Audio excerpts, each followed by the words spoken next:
von dir verschwinden. Ich werde der Welt zeigen, wer die wahren Diebe sind. Und dafür setze ich mein Leben ein. Verbündeter auf der Außenseite? فيلم القرآن.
kusoo dhawaada channelka Dami Films waa Ismaaciil Dami.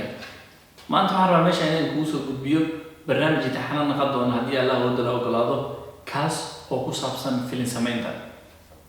barnaamijkan wuxuu ka koobnaan doonaa qaybta ugu horeysa oo ah sidee maaragtay fikradda sheekada filimka aad ka qor leedahay oo hesha fikraddaas markaa heshid sidee film loo qoraa filimkii qoraalkiisa markaa qortid oo ilaa 1 2 3 4 5 draft ka qortid ama 5 qabiya qoraaleed oo diyaar noqdo isleeyahay filimka markaan waa la jiri karaa oo waa la duubi karaa ka bacdina waxa ku sii xigayo inaad heshid casting and crew waxooda casting waa jilayaasha kamerada hortooda filimka wax ka jilaya crewna waa dadkii kamerada gaashay ka shaqeynaya sida cameramanki iyo maaragtay boom ama codki qofku ku qabanay waayo intaas markaa heshid waxaa xigi doona locationski meesha filimka lagu duubayo locationski markaa heshid ka bacdi haddana waxaa galay duubistii filimka markaa duubtid ka bacdi waxaa ku xigo inaa editing garaysid editingkaas markaas waxaa kasii dambeeyo color correction iyo sound effects na usoo bisid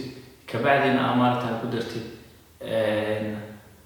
subtitle haddaad luqad kale ku turjumaysid iyo jilayaashii dadkii filimka qayb qaateen intaas markaa soo bisid marka waxaa xigo marketingkii oo ah filimkan aad duubtay intee usoo hogeysaa film festivalada inaad ka qayb gashid maaragtay film festivalkaas aad ku tartantid filimkaaga guulaha ka keeni kara afgeysid ama aysan ahayn haddaad bilow tihid filimkaaga inaad social media soo gelisid sida facebooka youtube-ka iyo meelo kaleeto lagu xiriiro bulshada ku xiriirto si aad u aragtid bal film samayntaada heerka ay gaarsiisan tahay barnaamijka imtixaanaha noo noqon doono qaybtiisa koowaad maanta waxaan uga hadlaynaa sidee sheeko loo qoraa inta sheeko aad qorin ama film gaaban sheekadiisa aadan qorin waxaa u baahan tahay inaad heshid fikradda markaad raadinaysa marka waa inaad isweydiisaa filimkaaga muxuu ku saabsan yahay filimkaaga drama miya ma comedya ma actiona thriller miya filimkaaga science fiction oo noqonaa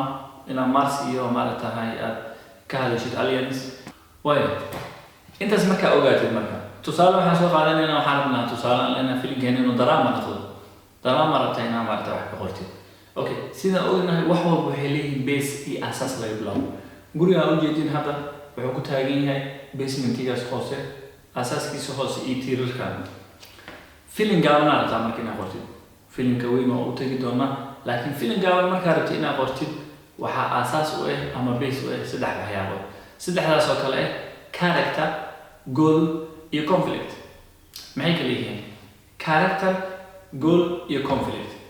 waxay kala yihiin haddii aan ku hormarno characterka waa subjectiga ama qofka ama shayga uu filimka ku socdo. qofka uu filimka ku socdo wiil uu noqon karaa, gabar uu noqon karaa, qof weyn uu noqon karaa, ilmo yar uu noqon karaa. shay film waxaa kasoo bixi kartaa baabuur, waxaa film kasoo bixi kartaa xayawaan sida yaanyuur oo kaleeto ama shimbirta. waayo kaas waxaa la dhahaa character, waa qofka filimka uu ku socdo ama shayga ama xayawaankaas filimka uu ku socdo. waxaa ku xigo goal, qofkan aad filimka soo binaysid hadafkiisi ama yoolkiisi meeshuu hiigsanayo waa beeska labaad ee filimka. labadaas markaa heshid, labadaas waxaa jira mid soo saddexay oo soo kala dhexgalaya, waxaa la yidhahdaa conflict, mushkilad ama problem ama roadblock ama caqabad waxaa dhahday. waayo tusaale haddaan soo qaadano marka tusaalaha koowaad ninaa wuxuu baabuur ka gatay xamar, wuxuu rabaa baabuurkaas inuu wado uu geeyo xaradheere dadka joogo uu rabaa baabuurkaas inuu ka gado. waayo ninkan xamar marka kasoo baxayo, kow ninkii waa characterka, laba waxaa character ee baabuurkan oo rabo inuu xaradheere oo kasoo geeyo isagana waa characterkii labaad. hadafkiisa marka muxuu noqonaa ninka? hadafkiisa wuxuu noqonaa in baabuurkan oo xamarka wado oo xaradheere geeyo oo xaradheere dadka joogo baabuurkan ka gado. okay, meeshaas maxaa ku haysataa characterka iyo goalka. maxaa kaa maqan marka? waxaa imaanaya conflict oo ah labadooda wax soo kala dhex gala. conflictgaas wax kastoo noqon karaa. tusaale hadda waxaa ognahay waddanka dagaaliya waxaa ka socdaan jidkii la mari lahaa xamar iyo xaradheere intuu socdo dagaal ka socdo. suurtagal maahan jidkaas in la maro. okay, ama waxaan dhihi karnaa jidkaas xeebtaa xirmay sababtoo ah badiyaa biyo keento oo maaragtay wax dhaafaysa. ninkan maxaa caqabad ku noqonaya inuu baabuurkiisa inuu xamar ka wado oo yoolkiisa oo ah xaradheere baabuurkan inuu geeyo oo ka gato. kow waxaa caqabad ku noqonayso dagaalada jidka jira ama xusli ama baabuurka laga dhaca. laba waxaa caqabad ku noqonayso jidkan oo xiran sababo maaragtay daad ama fatahaad ama bado biyo keento waxaa dhahday. waayahay haddii aan tusaale labaad soo qaadano, dhalinyaradu waxay jecel yihiin jacaylka. wiil la yiraahdo Jimcaale wuxuu jecel yahay Jamiilo. Jimcaale iyo Jamiilo waxay noqonayaan characterkii filimka. Jimcaale marka hadafkiisa oo gabadhan Jamiilo ka leeyahay waxay tahay inuu guursado xaaskiisa noqoto oo reer meel wada degan ay noqdaan. hadafkiisa si uu u gaaro oo ah inuu gabadhan la aqal-galo jacaylkooda iyo wada sheekaysigooda ka bacdi, waxaa soo kala dhex galaya Jamiilo waalidkeed oo u diidan in Jimcaale gabadhooda uu arooso sababo jira awgeed. haddaa dhahda qabiila lagu diidan yahay, haddaa dhahda dhaqaale ahaan lagu diidan yahay. marka Jamiilo waalidkeed marka maxay noqonayaan? waxay noqonayaan conflictigii hortaagnaay Jimcaale hadafkiisa inuu gaaro, kaasoo ahay in uu Jamiilo la aqal-galo oo jacaylkooda noqdo mid miro dhale. okay, saddexdaas marka haysatid waxaa u baahan tahay fikradda hadda waa haysanaa, waa ognahay meeshaan ku socono oo waxaan rabnaa drama, sheeko drama, film gaaban oo drama rabnaa inaan qorno. waxaan kaleeto fahmnay basicka filimka oo ku socdo ah character, goal iyo conflict. maxaa hayga marka? waxaa hayga fikraddaas inaa maaragtahay aa ka fikirta dharaanradisid oo gagadisid aa qortid falaqaysid waayo sababta ugu diideen gabadhan wiilkan inuu arooso Jimcaale, maxay waalidka Jamiilo ugu diideen inuu arooso, sababtaas xal ma loo heli karaa, labadooda xal kaleeta ma heli karaan, inaad isweydiisid. marka fikradaadii aa heshay marka aa falaqaysid waxaa u baahan tahay inaad la qaybsatid asxaabtaada, dadka kugu dhow iyo dadka filimka aqoonta u leh, si bal ayaga ra'yigooda ay kugu daraan, ay ku dhahaan sheekadan waa soconay ama meeshaan ka bedel ama waxaas ku dar. maxaa meeshaas ku haysataa markaas? fikradii sheekada. la soco barnaamijka qaybtiisa labaad haddii Allah wada la ogolaado oo aan uga hadlayno sidee filim loo qoraa.